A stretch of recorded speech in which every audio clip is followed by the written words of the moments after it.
Operation ಸಿಂಧೂರ ಇದನ್ನ ಕೇಳಿದಂತಹ ಸಂದರ್ಭ ಕೇಳಿದಂತಹ ರೀತಿ ಇದೆಯಲ್ಲ ತರ ಮೈಯೆಲ್ಲ ನವರೇಳಿಸ್ಬಿಡುತ್ತೆ. 21 ಉಗ್ರ ನೆಲೆಗಳನ್ನು ಹೊಡೆದಾಕಿದೀವಿ.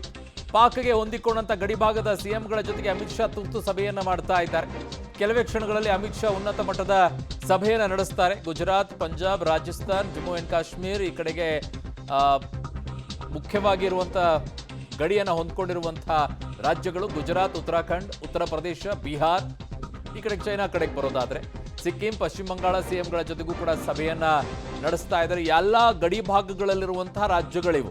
ಕೇವಲ ಪಾಕಿಸ್ತಾನದ ಗಡಿ ಭಾಗ ಅಷ್ಟೇ ಅಲ್ಲ, ಬಾಂಗ್ಲಾದೇಶದ ಜೊತೆಗೆ ಚೀನಾ ಜೊತೆಗೆ ಗಡಿ ಭಾಗವನ್ನ ಹೊಂದ್ಕೊಂಡಿರುವಂಥದ್ದು, ಪಾಕಿಸ್ತಾನ ಜೊತೆಗೆ ಗಡಿ ಭಾಗವನ್ನು ಹಂಚಿಕೊಂಡಿರುವಂತಹ ರಾಜ್ಯಗಳು ಯಾವಿದಾವೆ ಎಲ್ಲರ ಜೊತೆಗೂ ಕೂಡ ಸಭೆಯನ್ನ ಮಾಡೋಕ್ಕೆ ಮುಂದಾಗಿದ್ದಾರೆ. ಈಗ ಕಾರಣ ಅಲರ್ಟ್ ಆಗಿರಬೇಕು.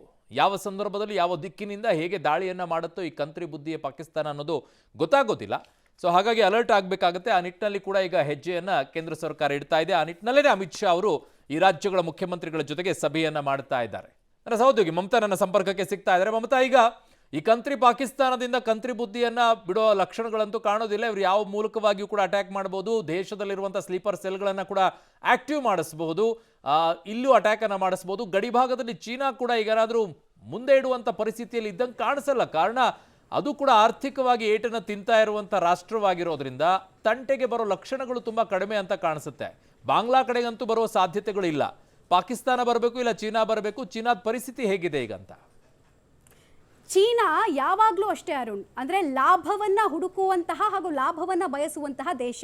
ಈಗ ನಿಮ್ಮ ಜೊತೆಗೆ ಮಾತಾಡ್ತಾ ಇರಬೇಕಾದ್ರೆ ಎರಡು ಲಾಭಗಳಿದ್ರೆ, ಒಂದು 100 ರೂಪಾಯಿ ಬಿಸ್ನೆಸ್ ಮಾಡಿ 200 ರೂಪಾಯಿ ನಿಮ್ಮಿಂದ ಲಾಭ ಬರುತ್ತೆ ಅಂದರೆ ನಿಮ್ಮ ಜೊತೆಗೆ ನಾವು ಚೆನ್ನಾಗಿರ್ತೀವಿ. ಆ ಥರದ ಮನಸ್ಥಿತಿ.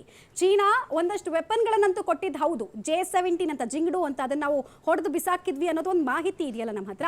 ಸೊ ಕೆಲವು ವೆಪನ್ಸ್ಗಳನ್ನ ಕೊಟ್ಟಿದ್ದು ಹೌದು. J-17 ಜಿಂಗಡು ಅಂತಾರೆ ಅದನ್ನ. ಸೊ ಅದನ್ನ ಕೊಡೋ ಕೆಲಸವನ್ನು ಮಾಡಿತ್ತು. ಈ ಕಡೆಗೆ F-16 ಅಮೆರಿಕಾದಿಂದ ಸಿಕ್ತು, ಬಟ್ ಅದಕ್ಕೆ ಕಂಡೀಷನ್ಸ್ ಇದೆ. ಆದರೆ J-17 ನಲ್ಲಿ ಯಾವುದೇ ಕಂಡೀಷನ್ಸ್ ಇಲ್ಲ. ಇದು 4th ಜನರೇಷನ್ ಫೈಟರ್ ಜೆಟ್. ಇದನ್ನ ನಂಬ್ಕೊಂಡೆ ನಮ್ಮ ಮೇಲೆ ಯುದ್ಧ ಮಾಡ್ತೀವಿ ಅಂತ ಬೊಂಬಡ ಬಜಾಯಿಸ್ತಾ ಇದ್ದು ಪಾಕಿಸ್ತಾನ. ಇನ್ನು ಚೀನಾ ಈಗ ಯುದ್ಧ ಮಾಡೋ ಪರಿಸ್ಥಿತಿನಲ್ಲಿ ಇದೆಯಾ ಅಂತ ಕೇಳಿದ್ರೆ ಸದ್ಯಕ್ಕಂತೂ ಇಲ್ಲ. ಕಾರಣ ಚೀನಾ ಒಂದು ಕಾರ್ನರ್ ಮಾಡುವಂತಹ ಪ್ರಯತ್ನವನ್ನ ಜಿಯೋ ಪಾಲಿಟಿಕ್ಸ್ನ ಭಾಗವಾಗಿ ಅಮೆರಿಕ ಮತ್ತು ಭಾರತ ಮಾಡ್ತಾ ಇದೆ, ಅತ್ಯಂತ ಇಂಟೆಲಿಜೆಂಟ್ ಆಗಿ. ಆಮೇಲೆ ರಷ್ಯಾ ಇಷ್ಟು ದಿನ ಚೀನಾದ ಪಕ್ಕಕ್ಕೆ ನಿಲ್ತಾ ಇತ್ತು. ಬಟ್ ಮೊನ್ನೆಯ UN ಭದ್ರತಾ ಸಭೆಯಲ್ಲಿ ಪಾಕಿಸ್ತಾನ ಎಷ್ಟೇ ಬೊಬ್ಬೆ ಹೊಡಿತಾ ಇದ್ರು, ಚೀನಾ ಇದ್ರ ಬಗ್ಗೆ ಮಾತಾಡಲಿಲ್ಲ. ಅಫ್ಕೋರ್ಸ್ ಇವತ್ತು ವಿಷಾದವನ್ನು ವ್ಯಕ್ತಪಡಿಸಿದ್ದಾರೆ.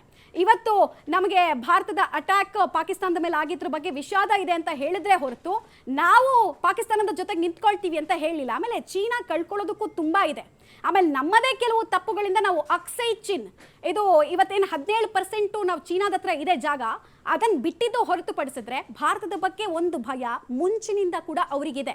ಸೊ ಈ ಟೈಮ್ನಲ್ಲಿ ಯುದ್ಧವನ್ನ ಮೈ ಮೇಲೆ ಎಳ್ಕೊಂಡು ಪಾಕಿಸ್ತಾನದ ಜೊತೆಗೆ ನಿಂತ್ಕೊಂಡು ಲಾಸ್ ಮಾಡ್ಕೊಳ್ಳೋ ಪೊಸಿಷನ್ ಅಂತೂ ಚೀನಾ ಇಲ್ಲ ಅಂತ ಹೇಳ್ಬೋದು. ಆಮೇಲೆ ಇನ್ನೊಂದು ಅಪ್ಡೇಟ್ ನಾವು ಕೊಡ್ತಾ ಇದ್ವಿ ನಿಮಗೆ, ಬಾರ್ಡರ್ ಸ್ಟೇಟ್ಸ್ನಲ್ಲಿ ಸೆಕ್ಯೂರಿಟಿನ ಟೈಟ್ ಮಾಡಿದ್ದಾರೆ ಅಂತ.